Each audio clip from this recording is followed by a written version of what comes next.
श्री चिरावला पार्श्वनाथाय नमो नमः। ॐ ह्रीं श्री शङ्खेश्वर पार्श्वनाथाय नमो नमः।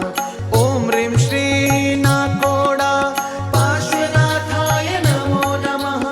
ॐ ह्रीं श्री संकटहरण पार्श्वनाथाय नमो नमः। ॐ ह्रीं श्री अंतरिक्ष पार्श्वनाथाय नमो नमः। ॐ ह्रीं श्री सूरजमंडल